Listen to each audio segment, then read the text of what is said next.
समग्र हिंदी के इस चैनल में आपका स्वागत है। मैं डॉक्टर सत्यप्रकाश सिंह, सेवानिवृत्त प्राचार्य, पोस्ट ग्रेजुएट कॉलेज से। वीडियो में मैंने आपको बताया था कि मैं अगले वीडियो में भूषण जैसे राष्ट्रीय कवि के बारे में आपको बताऊंगा। आज उसी संदर्भ में मैं आपको अनेक नवीन बातें बताने का प्रयास करूंगा। सबसे पहली बात यह है कि भूषण उस घोर श्रृंगारिक युग में भी वीरता का रस लेकर आए थे, वीर रस लेकर आए थे, और उन्होंने अपनी कविताओं में शिवाजी और छत्रसाल को वीरोचित गुणों से युक्त नायक मानकर राष्ट्र प्रेम, स्वतंत्रता, सभ्यता एवं संस्कृति की रक्षार्थ, विदेशी शासन के अन्याय के प्रति आवाज़ और देश की हर दृष्टि से सुधार में योगदान का वर्णन किया है। वस्तुतः इसको देखकर अनेक आलोचक, जिसमें महात्मा गांधी, मोहनदास करमचंद गांधी भी शामिल हैं, ने यह आरोप लगाया था कि भूषण की कविताओं में मुस्लिम विरोधी स्वर मिलता है, इसलिए इनकी कविताओं को पाठ्यक्रम से निकाल देना चाहिए।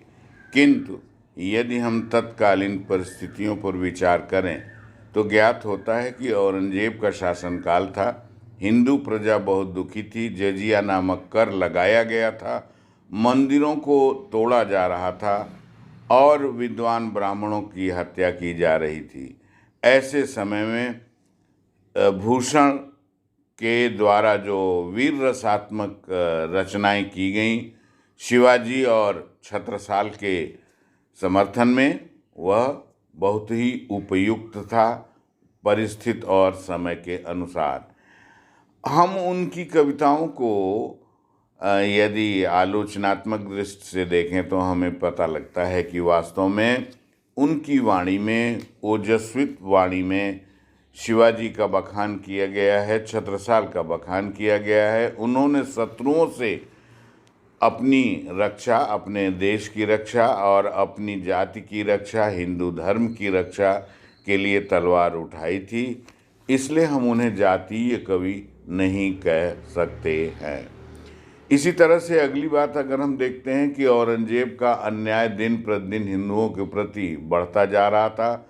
वेद, पुराण इत्यादि सब कुछ जलाए जा रहे थे, इसको मुसलमान हेय दृष्टि से देखते थे।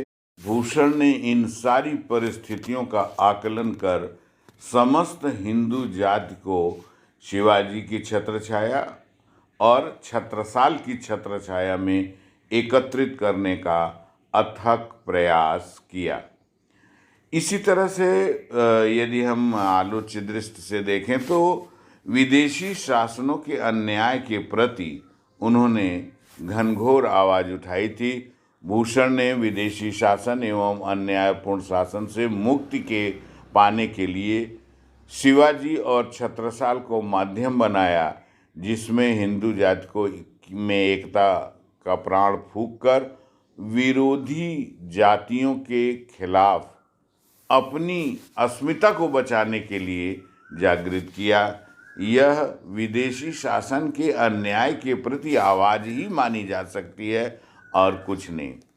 अंतिम बात है कि देश की हर परिस्थिति में सुधार की आवश्यकता भूषण को महत्वपूर्ण लगी। इसीलिए उन्होंने देश में एकता लाने के लिए और अन्याय का दमन कर सकने में समर्थ शिवाजी को योग्य समझा भूषण ने। इसीलिए उनको अनेक स्थलों हिंदू जाति और अस्मिता के रक्षक के रूप में प्रदर्शित किया है। इसीलिए डॉक्टर उदय नारायण तिवारी ने कहा है, भूषण के कुछ छंदों में म्लेच्छ वंश के प्रति एकाध स्तर पर कुछ असम्मानपूर्ण भाव प्रकट हुए हैं, पर ध्यान से देखा जाए तो वहाँ म्लेच्छ शब्द से भूषण का अभिप्राय समस्त मुसलमान जाति से न होकर उस विशिष्ट वर्ग से था जिनका औरंगजेब और उनकी तानाशाही से संबंध था। आचार्य रामचंद्र शुक्ल ने सारी परिस्थितियों का आकलन करके अपने हिंदी साहित्य के इतिहास में भूषण सच्चे अर्थों में राष्ट्रीय कवि थे, इस बात को स्वीकार किया था। भूषण के काव्य सौष्ठव पर विचार करते हैं। कवि की सहृदयता और भावुकता का परिचय भाव पक्ष से होता है और रचनात्मक कौशल कला पक्ष से ज्ञात होता है। अर्थात कला पक्ष यदि शरीर है तो भाव पक्ष उसकी आत्मा है।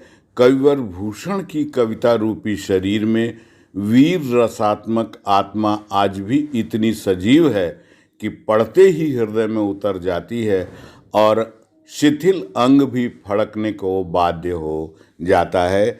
एक उदाहरण से यह स्पष्ट होगा कि वीर रस के सभी अंगों उपांगों भावोद्दीप्त करने वाले सभी अंग एक स्थान पर दिखाई देते हैं।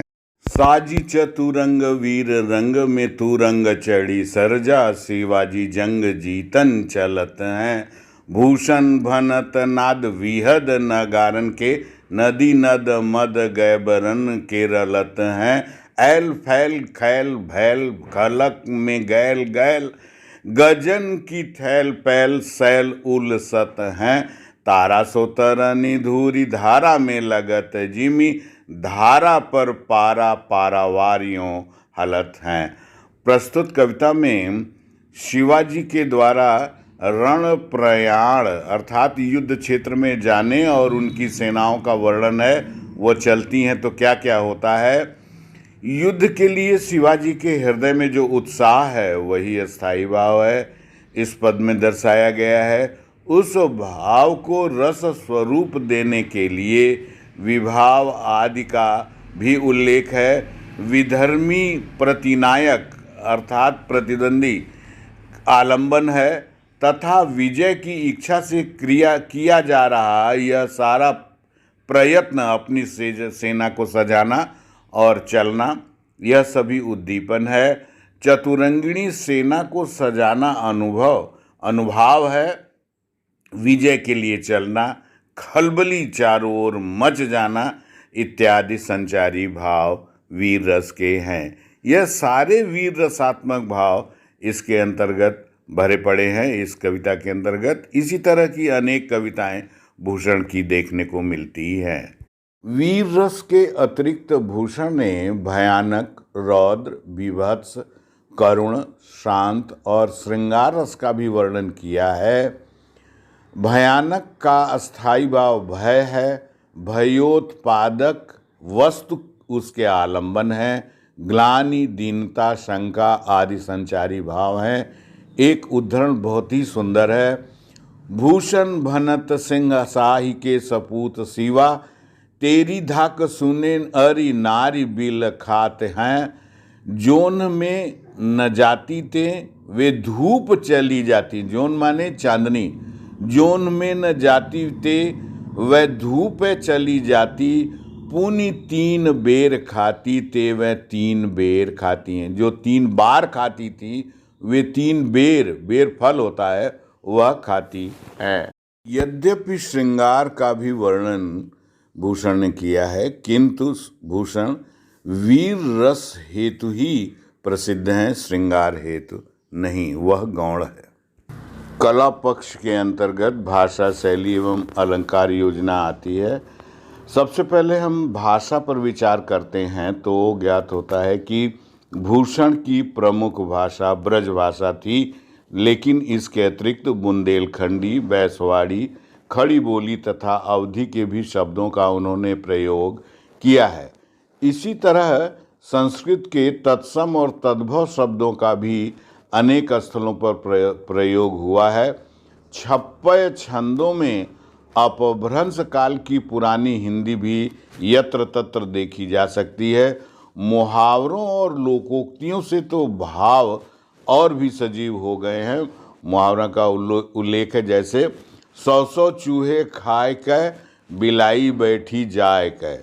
दूसरा है काली के जोगी काली दे के खप्पर। अगला है सिंह की सिंगी चाप सहे गजराज सहे गज को धक्का। वास्तव में भूषण की भाषा ओज गुण प्रधान है, अर्थात ओजस्विता उसके अंतर्गत है। शुद्ध संस्कृत के और विदेशी शब्दों को चयन करने में भी उन्होंने संकोच नहीं किया है। ऐसे चलताऊ शब्दों का प्रयोग उन्होंने अवश्य किया है। एक उदाहरण बताना चाहता हूँ। तो दिन अखिल खलब लें खल खलक में।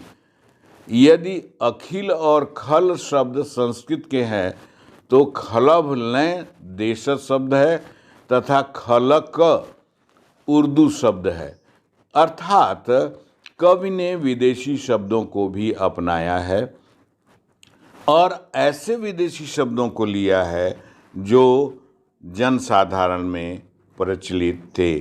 गनीम, खलक, जखाल आदि ऐसे शब्द, शरब, सरजा, कलंक आदि ये सारे शब्द जो है उन्होंने प्रयोग किए। भाव प्रवाह में शब्दों को तोड़ मरोड़ कर भी अपने भावानुकूल बना लिया है। इसीलिए डॉक्टर ब्रजकिशोर मिश्र ने कहा है, अपने युग के ये श्रेष्ठ भाषाधिकारी थे। शैली की दृष्टि से यदि हम देखें तो विवरणात्मक शैली, व्यंग्यपूर्ण शैली, विनोदपूर्ण शैली एवं नाटकीय शैली का भी प्रयोग इन्होंने किया है और छप्पय तथा सवैया छंद इनको विशेष प्रिय हैं। रीतिकालीन कवियों की भांति भूषण ने भी लक्षण उदाहरण की अलंकार की योजना की है। शिवा बावनी और कविराज भूषण में उन्होंने अलंकारों का वर्णन किया है। कविराज भूषण ने अलंकारों का लक्षण तो दोहों में दिया है, लेकिन उसका उदाहरण कवित्त और सवैया में दिया गया है। कुल 106 अलंकारों का वर्णन है कविराज भूषण में, जिसमें 100 अर्थालंकार, 5 शब्दालंकार और 1 उभयालंकार है। सच पूछिए तो अलंकारों की दृष्टि से भी इनका काव्य बहुत ही महत्वपूर्ण है। आज का वक्तव्य बस अब इतना ही। अगले वक्तव्य में मैं कुछ वर्णमालाओं के बारे में, जो बार बार लोगों ने कहा और आप देखते होंगे कि मोबाइल में भी रोमन लिपि में लोग लिखते हैं, तो देवनागरी लिपि के बारे में कुछ मैं आपको बताऊंगा। सब्सक्राइब करें, शेयर करें और लाइक करें। बहुत बहुत धन्यवाद।